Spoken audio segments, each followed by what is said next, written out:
matter what it is in life that you want, you gotta go out there and get it. It's don't nothing come to a sleeper but a dream. Never give up on your goals, stay focused on you. Focus on you, succeed, cause I'm hoping you do.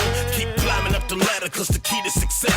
Go hard and go home, never settle for less. Life is stress, but we gotta deal with it, homie. Send a prayer to the man to put a shield on it. Work hard for what you get, appreciate what you got. You can always improve, just don't stop. Going for your dream to What's up, team? This is Robert Porter and Ipiana Lockhart with the I Love San Bernardino County radio show on KCA NBC 106.5 and 1050 AM, where we will talk politics, culture, and history. Am I loud enough, dude? Yeah! That was like the most quiet intro we've ever had. With that being said, E-Money, where can they tune in on the show? Is there an app that they can download? Yes, of course. They could download the KCAA app available on the Google Play Store or the Apple App Store. So go ahead and type in KCAA, and you guys could listen from Paris, France, or Paris, California. That was like the smoothest one I had. Don't you too? I see like all kinds of local stars like Lou Dowdy and the whole team on your shows. Yeah, Palm Trees in Progress presents. Thanks, I appreciate the plug. Tuesday, 7 p.m., Palm Trees in Progress presents. Don't forget to subscribe to my OF. All right. And we'd like to mention our sponsors, Golden Pizza and Wings over there on Golden and Highland or Olive and Waterman Avenue, right there by the Waterman Discount Mall. Head on in there. They even got some ice cream in there if you want some ice cream. I had myself a Coke slushie. I don't know why. I usually don't have Coke, but it looked good, and I had myself a little slushie. But what kind of Coke? No, no, this is just regular Coke slushie, but they did have the blue raspberry kind and the cherry. But I got some barbecue wings, and then of course their pizza special is $7.55 plus tax all day, every day over at Golden Pizza for a large pepperoni or cheese pizza. Hey now, so you want to feed your kids on the weekend. Or on Friday night, you don't want to cook, head on over there, and Ted will hook you up. Definitely affordable, good food. I love that. It's a great value. Yes. And I'd also like to mention PAL Charter Academy. All right. So PAL Charter Academy over in Musco area, they off Blake Street, they got a nice little, actually really big campus there that's just basically a foundation to make your kids great. Yes, indeed. Right? So if you want to have your kids specialize in things like audio visual, maybe even weight training or sports. Kinesiology. Just being a good academic student, right? These are the things that they specialize in, and also in making sure that children who might have a rough day have a place to relax during the day, right? In a quiet room, put their feet up if they've had a bad problem, right? Definitely. And then a personal counselor there as well. So, Awesome. I really like PAL Charter Academy from what I've seen, just showing up there and seeing all the things they do for the kids and all the people involved. I got to give them a definite shout out. Thank you for helping us. Definitely. They have a middle school as well, a high school, and PAL provides high quality instruction for every child and deserves recognition.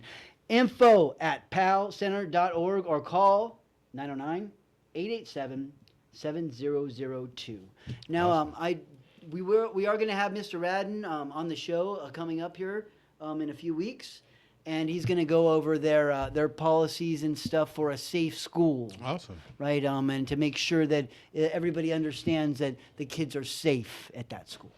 Definitely, and that's needed at all schools, and sadly, that's the time that we live in, where that layer of safety has to be expressed and shown to the parents, and even for the students as well, right? Just to make sure that they know that they're in a safe learning environment. And I consider it a badge of honor. If you have to stand up in a subtle way, stand up in a subtle. Do it, right? There you go. Stand up, right? There you go. Or sometimes you got to be loud. Yep. Sometimes you gotta loud. be loud. Yep. You got to be loud too. But if you can only be subtle, right? Do Definitely. it. There you go. And that every little bit is going to help make the United States a better place. That's the hope, because each one of us has a role to play in bettering that. I really feel like in the times that we're in currently in this nation, that it's going to force us to have to get back to knowing your neighbor, loving your neighbor, supporting your community, addressing the needs of your community collectively. So I think that's one of the positives that are in the current state that is kind of forcing us to have to be more communal, but I think that's a positive thing, especially coming out of the pandemic. I think so many of our youth have not gained those social skills, and maybe some of us adults may have forgotten it as well. So we need to all grow and get better and support one another. Yeah, this is the perfect time too. I mean, your neighbor is right next door. It's not too hot. It's just barely getting dark, right? Maybe you might want to meet them when they're walking to the car. I often go to meet my neighbors when they move in, and with a bag of avocados. Not everybody can do that. But it obviously opens the door for me, and we get tacos and ribs and all kinds of stuff coming back the other way. Definitely. Right? So it's important to love your neighbors. And then if you've been involved in CERT or anything like that, you understand that when the emergency happens, you rely on your neighbors, and they might have to rely on you too. I say that all the time. Your neighbors, in a case of emergency, they'll be there quicker than fire department will be there or law enforcement will be there. So it's so important to have a good relationship with your neighbors, to look out for the block, because we don't want anything bad to happen on the block. No cars being broken in, no houses. And if we're vigilant and mindful of one another, we also create a bigger safety net. And then, too, it's cool to know your neighbors. And as you guys are growing in life and new experiences, some kids are graduating from high school, some are graduating from college, the new baby has arrived. Yep. So you get to share those moments as a neighborhood. And I love the fact that we have that. You see them grow up. Yeah, I got to watch my neighbors grow up their kids. That was so totally cool. And to just that doesn't always happen. And I understand that some people live in apartments and stuff like that. But you can still you can still be cordial. I would personally buy a plant and put my phone number on it when I lived in an apartment. And every single person that was adjacent to me, I gave them a plant with my phone number on it. Usually a cactus, so it wouldn't die. But they usually killed them anyways. But the point was that they could call me instead of calling police when I got too loud. Said a reporter me just call me. I'll turn it down. He's got 15, fraternity boys in there. What's going on, man? I hear you. Totally. I'd like to thank Motivational Realizations for sponsoring the show today, and Ipiani Lockhart, and with any movement on motivational realizations lately, the book and everything. You know what? I'm working on a new set of poetry that's because I have my I Am Living Dreams motivational poetry series. I still have about 10 more books left to pump out in that, but I am taking off that restriction that box that I put myself in, and I'm working on more raw poetry where I'm being showing the true me, right? The good, the bad, the ugly, my struggles, my vices, the depression that I went through, alcoholism that I battle, right? So just being really real. And I show all that to say that regardless of whatever struggles one may have, that you still can do positive things. You can still be a light in the community. And we're all works in progress. So it's one day at a time. So that's happening. Engaging Captures caught my photography service. That's been generating good income for me, you know what I mean? And looking for more gigs as well. I locked in a couple for the next few months as well. But I would love I had a string of 5 weekends in a row where I had a gig. So that's the record thus far. So I want to get on another run where I could at least stretch it out to 10, you know what I mean? Yeah, That'd that's awesome. Good, so outside of that, man, just blessed to be alive, and just thankful and grateful to be alive, That sounds great. And it sounds like you're moving along nicely, dude, at the pace that you want. You know what? One thing did come to mind. I'm actually a part of a social justice symposium that's happening this Wednesday at UCR with Dr. Zavala, Professor Dr. Zavala. He's orchestrating this, and it's going to be a really good time. I'm orchestrating a workshop. I've been kind of doing the Healing Circle / Village Talks. Well, they want me to orchestrate one of those. I told him I could do it, but he connected to me via my day job, right? And my day job doesn't do that. So I told him, hey, I'll come in there, I'll wear my day job hat, but what I do as far as the workshop, that's what I do under my own business name. So he was kind enough to put Motivational Realizations as one of the sponsors on the. So that was huge. Yeah. Dr. Zavala, thank you, brother. I appreciate you. And the symposium is happening once again this Wednesday at UC Riverside from 9 a.m. to 4:30. Tickets are still available. If you go to my page, you could still purchase tickets. Right. Right on. The history oh yeah, we got everything. Oh, for the history tidbit this week, I'm just gonna do a little bit of my own. Like, looks like I'm, Council Willing will be a commissioner with the Arts and Historical Preservation Commission next meeting. Awesome. Congratulations. So under Mayor Helen Tran. Awesome. Shout out to the mayor. Thank you, Mayor. You got the right one. Yeah, we appreciate it as long as council votes me in. So I have to get I have to get my votes. But having 2 council members on last week helps the lobby a little bit. It does help a little bit, right? So that's why you've been bringing them. No. To be honest, Miss Weeks called me today. So. All right. Awesome. And on another front, I've been doing. So I realized I don't have enough time to write a book helping my mom. It's just really hard to find all this time. But like so many people have used ChatGPT to do the form of the book, right? I don't want it to do my information. I just want to put the picture in there and the caption in the right way and make sure it's lined up. To help format the book. Okay.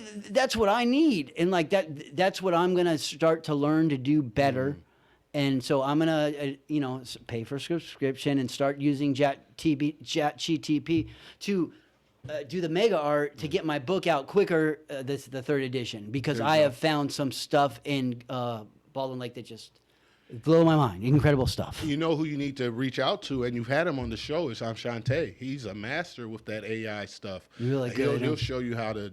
I'm going to tap in with brother because there's ways that I could utilize AI that could really help remove some stuff on my plate, especially busy work that I have to do with my job, right? And just because I am a little bit like, I don't know, I don't want AI to take over the world. I don't want to be the guy who didn't go use the telephone when it first came out, man. The telephone's the devil. Yeah. Computer, I'll never use a computer, man. I would have never made it through school. There's a lot of people out there that are like Bobby Boucher's mama, Yeah. The devil. Yeah, for real. Well, definitely. And that's all I got for today, man. Definitely. Well, thank you, Robert, for updating us, and congratulations once again on your soon, Lord willing, soon to be new commissioner's position. We know that you're passionate about the community and the history of the community and the people of our community. So I just want to say thank you, brother. We love for doing San what you do. Bernardino. Hey, we blessed to be alive, and I'm born and raised in the west side of San Bernardino with the Dino. You know what I mean? You still live in the county. I'm in. Hey, you in San Bernardino, biggest county in the country. Yeah. I rep it with pride, and then the IE for the empire. You know what I'm saying? But with that being said, man, we have some amazing guests today. I'll let them introduce themselves, starting with our right, to my right. Hi, my name is Irene Sanchez, Dr. Irene Sanchez. I'm an assistant professor of ethnic studies at San Bernardino Valley College. Awesome. Hi, I'm James Miller. I am the co-founder of the Walnut Tribe Support Group. We're a support group for prostate cancer patients, survivors, and their families. I'm also a 7-year prostate cancer survivor of stage 4 metastatic prostate cancer. Definitely, and a veteran as well. Yes, I spent 8 years in the United States Army.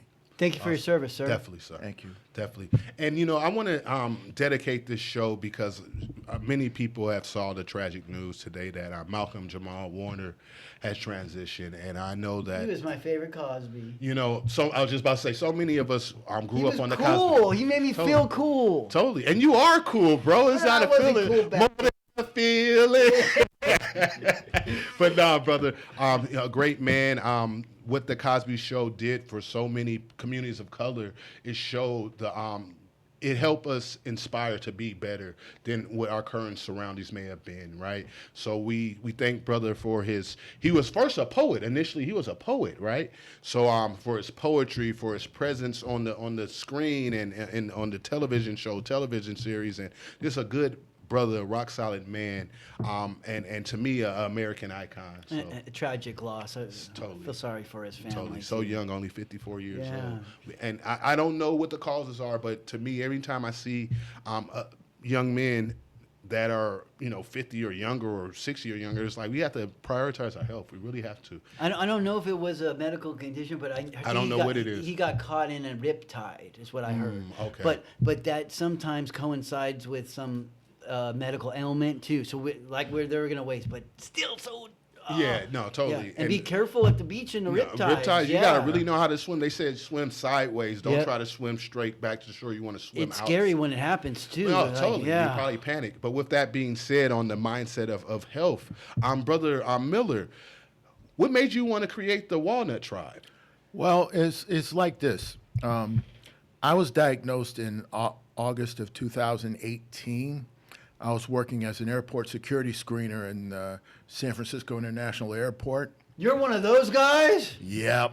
I'm the one. That's a whole other show, man. That's a whole other show. That's another show. That's another show. I still might have a few questions. Anyway, when I worked a swing shift at the time, and I was having chest pains one night. So they took me to the hospital, the nearby hospital. And they were doing, I was in the ER, they were doing tests on me, and they contacted my regular physician. And she had experience with prostate cancer because she used to be she's an oncologist on the East Coast, New York, I think. Yes. And she said, why don't you give him a PSA test too?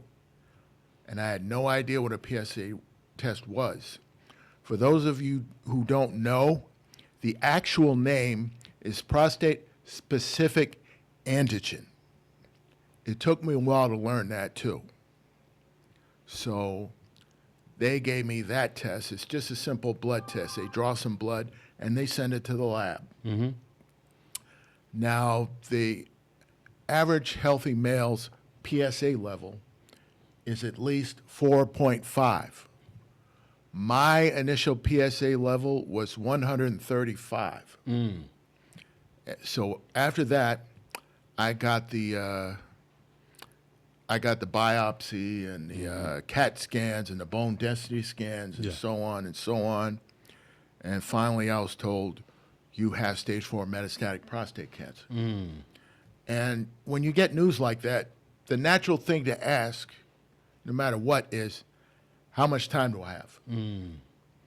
And one of my first oncologists said, well, maybe we can push it to 7 years. Then I looked online, and all the websites were talking about 5 years. You have less than a 30% chance of surviving. And my options at the time were the regular chemotherapy, the Doxatel, I think it was back then, and ADT hormone therapy, which is androgen deprivation therapy. See, y'all are learning something today. All right. Anyway, it's a hormone therapy. Now, I was living alone at the time up in Northern California. Yes. So I didn't have anybody that could take me back and forth to the hospital for chemo. I mean, you have work friends. You know, people. But no, you need a compadre. You need a comrade during this time. And I really didn't have that. And I'm a bit of a loner in some ways anyway. So after a while, I decided to move back to Southern California because I was raised in Southern California and I come from Rialto. All right. And a lot of my family lives around here, so I moved down here. And while I was in the Bay Area, my doctors referred me to a social worker who referred me to a support group. Yes. And there were 2 support groups, one for prostate cancer and one for terminal cancer. Stage 4, you think terminal. So I went to that one. And that turned out to be a blessing because I met people who've been living with cancer for up to 10 or 15 years or more. Amen. So that gave me hope. Amen. That's a lifetime in itself right there. You can do a lot of good things. Totally. Yeah. And you're 7 years removed thus far, you were saying. Yeah. Well, I'm not in remission or anything. The medicine I take keeps the cancer at bay where it is to make sure it doesn't get worse. It still might. I mean, cancer cells grow all the time. So it's still, it still might come up. But I'm at the limit the doctor set, and I think I'm going to go past that limit. You will. Well, and thank you for, this. I can hear your voice crack. This isn't easy to talk about, and we No. appreciate you sharing Thank this you. with us. And most men, it's hard for them to talk about things like this. Women are better at it. Yes, they're more They communal. are. They tell you what's wrong with them right away. But still, Men- they have problem looking at their boobies, showing them to check on them too. You Yeah. know? But anyway, back to what I was talking about. I was looking for a support group when I moved here, Yes. but there wasn't anything. And then a little bit after I moved here, COVID hit. That means everything shut down. Yeah. And the only support groups they had to offer were virtual. And the only one I could find was based in New Jersey. Whoa. It's called the Fighting Men Fighting Cancer. The fighting man. They're still around. They're a great group of guys. Awesome. And when the pandemic ended, I looked around for the same thing. There wasn't any, Yes. particularly for black and brown men, I hear you. because it affects us the Totally. most. Totally. We are diagnosed at the highest rate, and we die at the highest rate. We have a 50% greater rate of mortality when this is detected. Yes. So my sister Robin Calver and I, we decided we founded the Walnut Tribe Support Group. We named it that because prostate is the size of a walnut.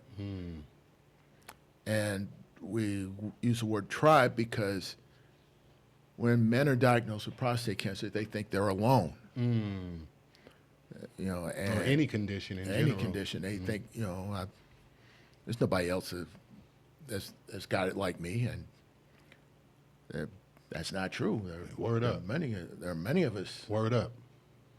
and we wanted a place where people could come and feel comfortable talking about what's going on with them. You shouldn't have to do it alone. Yeah, Right, you you shouldn't. shouldn't. It's scary to be alone with it. I know that firsthand. And Well, you're changing that. yeah, Yes, you are. You have a tribe now. yeah, that's what we're aiming for. That's what you're doing. Yep. And we now have 2 locations where we have in-person meetings, Awesome. and we have a Zoom meeting also. Could you please share those? Yes. On the first Wednesday of every month, we have in-person and Zoom meetings on the first Wednesday from 6 to 7 p.m. at the Pink Ribbon Place in Riverside. The address is 4275 Lemon Street, Riverside, California. Should I say the zip code? Yeah. Zip code is 92501. Totally. And And when does that one meet? The Riverside one, the first first Wednesday. Wednesday. First Okay. Wednesday of the month. All right. And we have one in Rialto on the third Tuesday of every month. Same time, 6 p.m. to 7 p.m. Okay. And it's at the Greater Faith Bible Church. That's at 249 East Randall Avenue, Rialto, California, 92376. And I'd like to thank 2 women for that who took a chance on us. It was just me and my sister. One is Terry Akins. She's one of the heads of the Pink Ribbon Place. Okay. So she heard about us and she gave us space to have our meetings. Awesome. God bless her. Thank And you. another one is Erlinda Patterson. She's one of the people at the Greater Faith Bible Church. And I met her at a health and wellness fair in Rialto. They have it every year. And we had set up a table with information and flyers and everything. And she came to our table, introduced herself, and asked us what we were doing, and we told her. And she found that very interesting, and she had run a prostate cancer group for Kaiser in Fontana for about 30 years. So it's kind of divine. Yeah, it was kind of divine.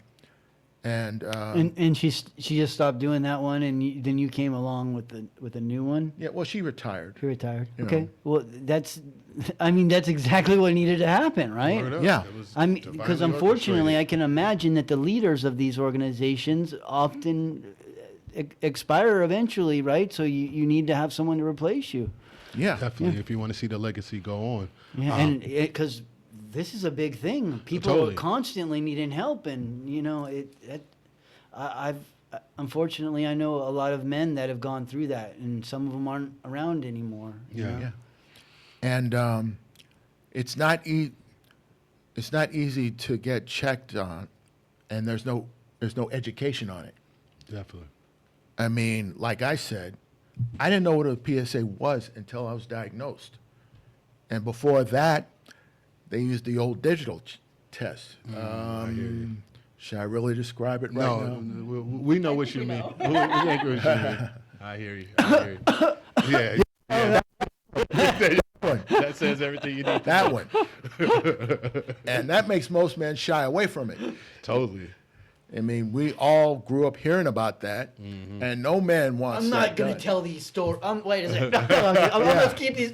Stay stories. Stay there. But no, I hear you. So it's so important. You were saying about the PSA. So I know one of your recommendations when you do your presentation is you encourage brothers once they get, I guess, the 40-year-old threshold to ask and request for a PSA test. Yes, because not all doctors will bring it up, and That speaks towards that speaks. you have to advocate. You for have yourself. to advocate for yourself. Absolutely. Word up. Yeah. And I think they should start having the Be PSA normal. test earlier. Do it as early as possible. These so it's these a tests habit. should be automatic when Yes. you go, but they just choose not to because they want to charge us for them all. Right, Sadly. right. And I can tell you one thing I did. I had to go to D.C. A few months ago. Yes. They have a prostate cancer convention, and you get to meet. You go to Capitol Hill and you meet the senators and the representatives from your district. Yes, indeed. And there's a bill going up now Okay. called the PSA for Him Act, Okay. and the actual number is H.R. 1826. House If of you wanna- Representatives 8. Yeah, if you want to look it up, it's easy to look up online. Totally, totally. That's beautiful. And- With that being said, how is it that if people want to connect with the Walnut Tribe? Do you have a website, or how can people get in? Well, we don't have a website ready yet. We're Okay. we're a small group. We're starting out. How can one connect with you? Well, I can give you my phone number and email. The phone number is area code 909-637-0384, and my email is Miller Time 2. That's time spelled TYME 2 at hotmail.com. And the person that helps us in Rialto, Erlinda Patterson, I can give you her information. Okay. Her phone number is 909-754-8392, and her email is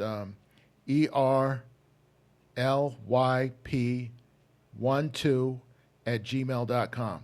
Definitely, definitely. I just want to say, thank you, Brother Miller, for telling your story. And you know, out there, if you're not alone, he's right here.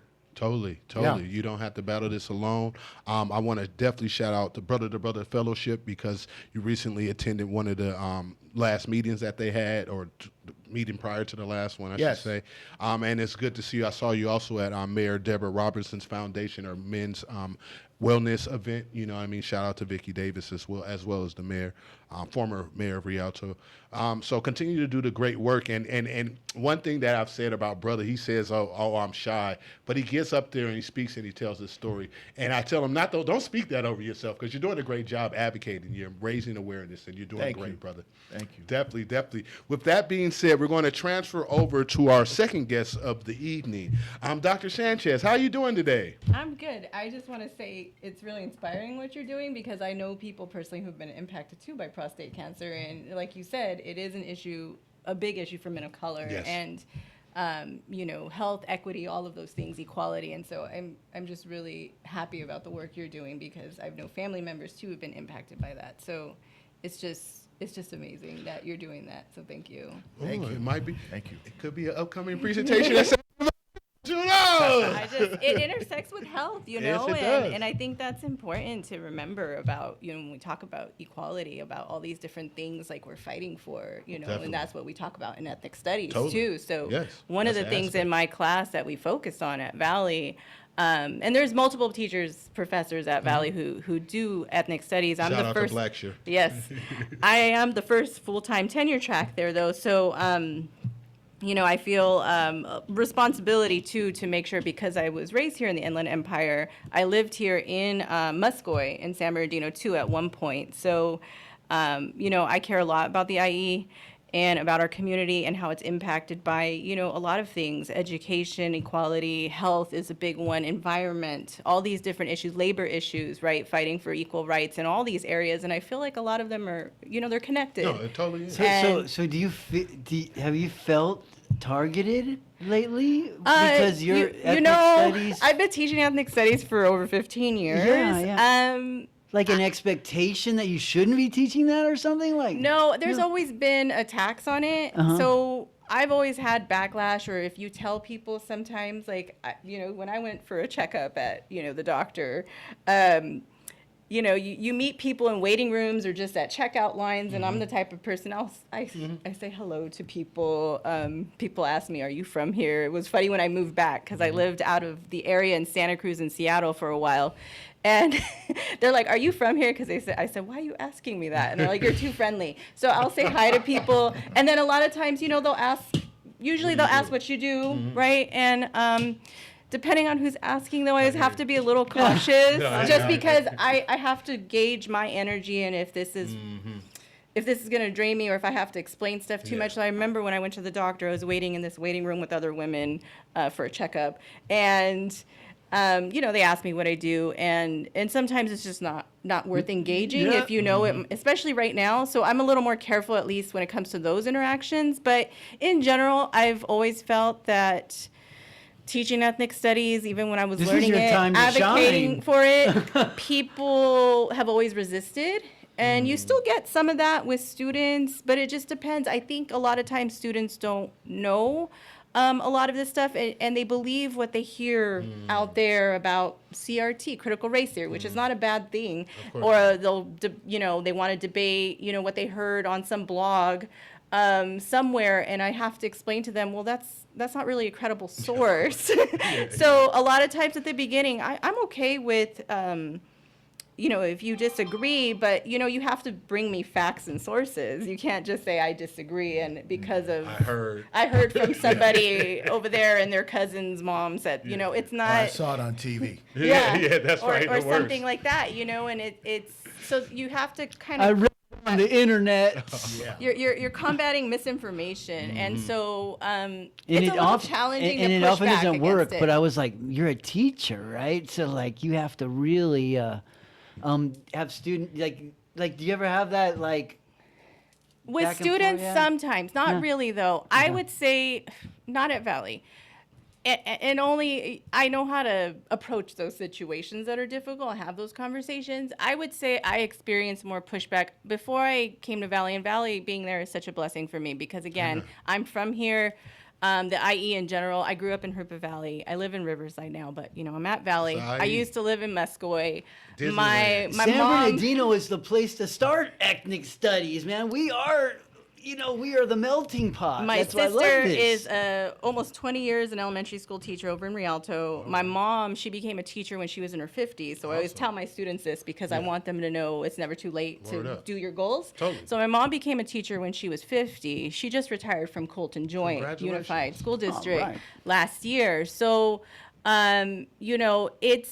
it's really interesting to see momentum behind people trying to push for ethnic studies more. And when I moved back in 2015, I did see that, but it is a lot different now, but I feel like it's strong too. So even though we're in challenging times, I feel like being back here though, I really feel like I found a community. And previous to Valley 2 years ago, before they hired this position that I have, I was teaching for 6 years in Azusa in LA County, and I was teaching ethnic studies out there, and specifically Chicano Latino studies. And to be honest, the most pushback sometimes you get is from your so-called colleagues, your peers. So the teachers actually, and I was really shocked, when I was in that experience, and I don't have that at Valley, but when I was teaching that high school class at these 3 different high schools in Azusa every day, it was the other teachers, and sometimes it was teachers from my own background who were opposed. Why are you Interesting. teaching these students this? And this was a majority Chicano Latino district, and I was really like, Bake Eddie's what is dumbfounded, like, what's going on here?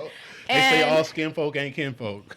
and I would borrow that because it applies, right? And it was really hostile. And so when I finally decided to look for work out here, it was after having my second son. He's going to be 3 tomorrow. Congratulations. Happy birthday. Yeah. And it's just such a blessing, though, to be able to live and work here and just feel like meeting folks in the community, just being grounded and centered here. No, that's so awesome, and I want people to know that you're an amazing poet, and that's how we initially met, was via poetry. We right? were talking about it, yeah. You know what I mean? I used to run an open mic in Pomona, and, Awesome. and I told folks the other day when I presented at the Teach for this leadership program that Pomona, it's debatable whether it's IE, but we're not going to get into all that. We thought Pomona Yes. and Claremont are If kind they of like. want to be, then cool. If they they're like our don't, then you redheaded don't have stepchild. to. They are part of the family. They are. And so I did run an open mic before COVID in Pomona for a few years at Café con Libros Press. I knew it was there. So many people. It's been And a great space. then when COVID happened, of course, it just changed a lot for me. Yes, it And, changed everybody. Totally.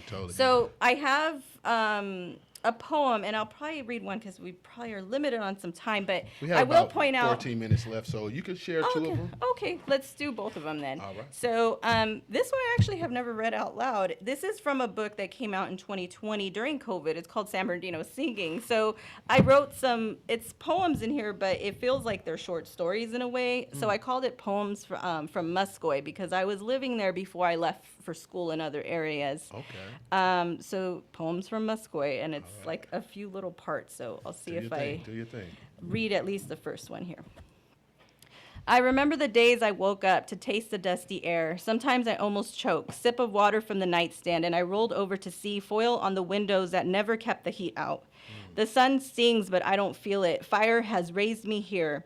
A grown woman who isn't grown. I spent my early 20s being raised in Muscoy. I think about how perhaps I still haven't learned to use what this land has taught me. Perhaps I have been afraid, knowing that if I want to, I can rise gradually and gracefully like the hawks overhead, circling these places I will always fly back to rest, to call home.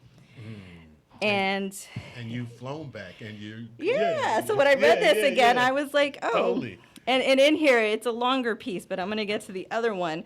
It talks about living in Muscoy and about how you don't really know a community from what you see in the media either, newspapers or what you hear from other folks. So I feel like the IE, but when I was living in San Bernardino back then, and even now, it gets this bad reputation, but you don't know the beauty of it unless it's you're beautiful here. And I people, feel yeah. like even when I left here and then you try to explain to people where you're from, they don't really understand. And so I'm really proud to be from the here. Empire. And I feel like a Totally. lot of us are who are Yes, from indeed. here. And I Word think up, we word need up. to be. And so sometimes I encourage my students to be too, because I think you hear over time, like, it's bad, everything's bad, but there's also a lot of good things and good people here. Oh, amazing. I also just want to shout out Inlandia, Katie Porter, and amazing organization and publishing so many local people throughout the Inland Empire Yes, doing great work. and this was the anthology they did on San Bernardino. And so I was really honored to be a part of this.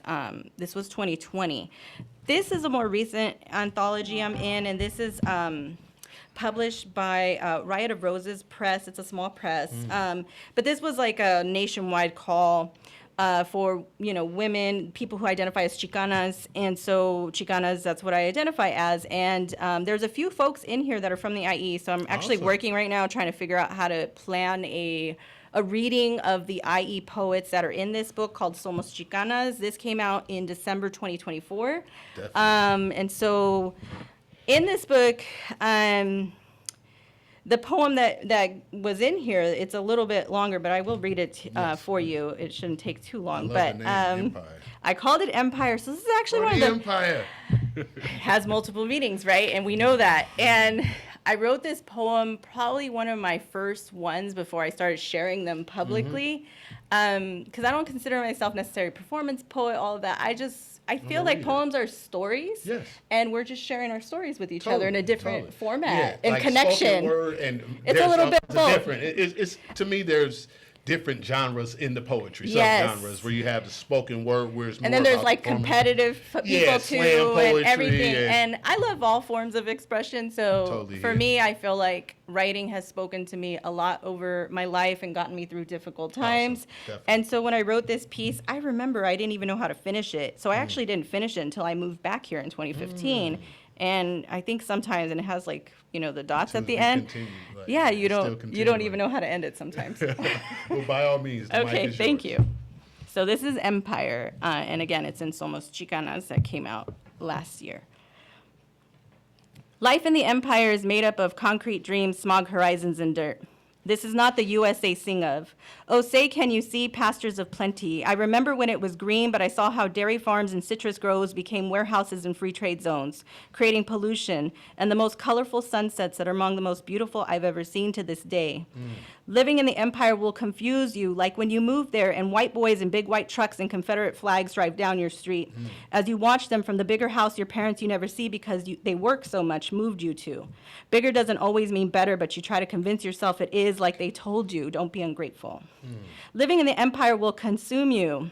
I remember how my friends were pushed out of school, never to be seen or heard from until years later, and how the air wasn't the only thing polluting us. Holding these secrets and self-medicating them was killing us. Even as we did our best to travel straight lines, we are still called less than. We began to believe it as we leak out of pipelines that were cracked to begin with. And the only pipelines that weren't cracked led directly from school to prison or told us we couldn't be successful unless we sign our names on dotted lines so we could be all we could be. I remember my friend who wanted to go to college. He signed his name, and years later, aside a dusty road, we ate tacos in Texas. One of my first loves, brown and beautiful, he told me he had a family and wanted out. He only joined to go to college. 2 years later, he was killed. Why is it then that we allow them to continue to tell our youth to be all you can be? But how can you be all you can be if you're dead? From Vietnam to the wars of today, Chicanos die on the front line, abroad and at home. And we are still marching like our ancestors did Chicano moratoriums and dodging tear gas cans, fighting for our brilliance. Brilliance we already had before they told us they would make something out of us as if we were nothing and no one without a history to begin with. Living in the Empire will confuse you until you remember where you came from. I remember when I walked out for Prop 187, we demanded our rights because they hated us Mexicans.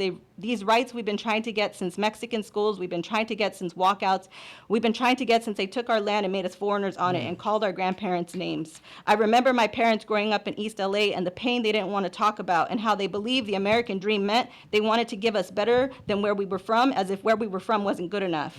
But I learned it was good enough. We just couldn't afford to live there. And my parents thought bigger was better because it costs less, but it really costs everything when you cover up generational trauma with things. In the Empire, they say you don't have a choice. This is the way it is and always will be. Just accept it. But you can't, because living in the Empire teaches you that the Empire is everywhere, and it must be changed before we lose another child to the lies of the school system that they tell us. Our communities have had learning loss, not just in a pandemic, but for generations. And it's our time now to rise up and change for our children and all those who will come next. Man. Powerful. Powerful. It's probably the first time I read a poem in a while out loud. Well, you did excellent. You did excellent, and thank you for blessing us with that. There's so many layers to it, and the school to prison pipeline. As if my culture didn't bring, like, you could make us better. We already have so much greatness within us, right? Like, keep doing your thing. I hope you still write. Still writing. Oh. I actually have poems coming out in a book. It's another small press. I think it's out of Texas. It's called Anger is a Gift. It was poems responding to the recent November elections. And so there's 2 poems in there that are, a lot of people, they're saying anger is a gift because we have to also express all of our emotions. I feel like we should express, because at the Totally. same time, if we bottle them up, it's not good for our mental health either. No, it's not. I especially say that to our men, that we have to feel the whole range of emotions. That shows you're alive. Yes. Life is for the living. If not, are you even alive? Are you just existing? Are you a zombie with no feeling? That's not the way to live. Or are you just looking out for yourself?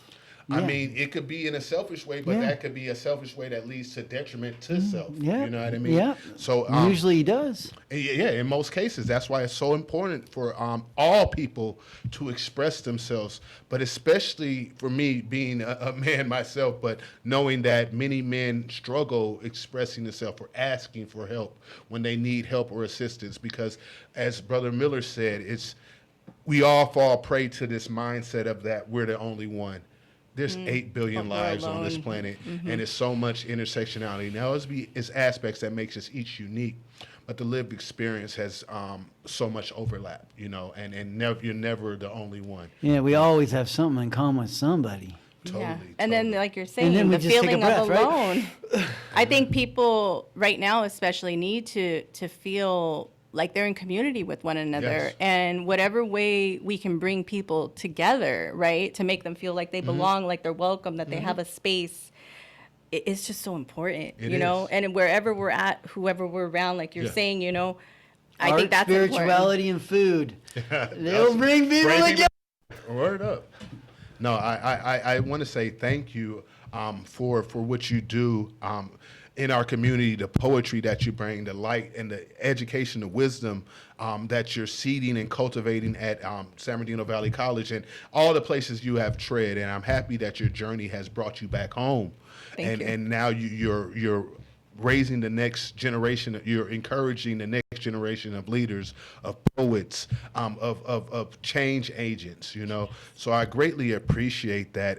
Is there anything coming down the pipeline at San Bernardino Valley College that you would like our audience to know, new programs or new programming or new courses? I would say stay connected to our social media for the best information. So we have like 2 Instagram pages, which is really great. We have a new president this past year. He started, Dr. Contreras, and we have our SB Valley College Instagram, but there's also Colegio SBSVC. So we have a Spanish Instagram Okay, page to awesome. reach Definitely. the community that speaks Spanish. And I Totally. think that's a really great thing, because I think we're one of the first colleges around here that are Awesome. doing that, higher ed institutions, Go Wolverines. using social media to kind of branch out and reach more people, Yes, and just indeed. let them know you have a place here at Valley College. And there is a lot of stuff upcoming. We have our 100-year anniversary for the Definitely. college I got an email celebration. about that. Yeah. So if you are a Valley College alum, I would suggest you look at the social media to find out ways to get connected, Mm-hmm. to share stories, all of that stuff. They have these call outs. So yeah, we're doing stuff. And as for ethnic studies, we're planning to expand, right? We're going to have, we expanded last year with more classes, hopefully hiring soon another faculty member that's full-time, and also, developing more classes later down the pipeline. It takes a little while to do that, but we were really happy to expand this year to having more classes as well, besides our introduction class, which is really great. So we're trying to build partnerships too. So Totally. we love connecting with community. Awesome. And I definitely encourage, I know you know Mary Valdemar, and I know she has her John Trudeau Yes, poetry. that comes up in the fall. I would love to hear the Empire Red there. That would be awesome. And then I also want to say thank you for your amazing the amazing ethnic studies symposium that you guys had orchestrated about a month or so ago. That was beautiful, and meeting Olympian Brother Carlos, John Carlos. John Carlos? Yes, John you Carlos. got it. Mr. Carlos. That was a beautiful experience, and I love how we could bring the community together, especially when we speak about the communities of color, right? And to me, white is a color as well. So all of us, right? All of us, right? Because we're all here. And we all got to learn about all these different stories. We all have something to bring. We all have a history of positive, and pretty much everyone in this country. Can I ask one more question? Let me finish this real quick. Okay. Pretty much everybody in this country, outside of our indigenous community, is an immigrant. So it's sad that many people have forgotten that. Go ahead, Robert. The introduction of DNA into ethnic studies, has it helped or hindered it? Introduction of DNA into ethnic studies.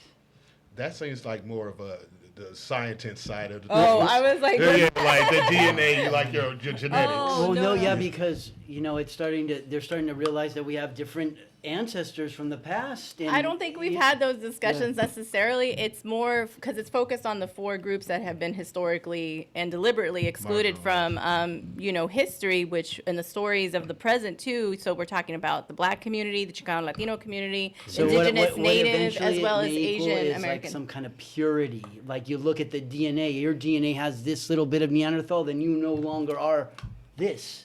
So that's what this new weird racism that's starting to build. And I was just wondering if there's any. I don't like, think I've heard those we need conversations. to start, But we I- maybe need a counter to it early before it does get to a point where people's like, that person has more DNA from a Neanderthal than we do. They can't be this or whatever, or they don't have any Neanderthal DNA, so they're this or whatever. So Maybe that's getting more anthro in like world history. I'm really into Yeah, that's exactly. But I was exactly just where it's thinking at. because we're talking about the formation of it in the '60s civil rights movement. So I basically study ancient ethnic groups, right?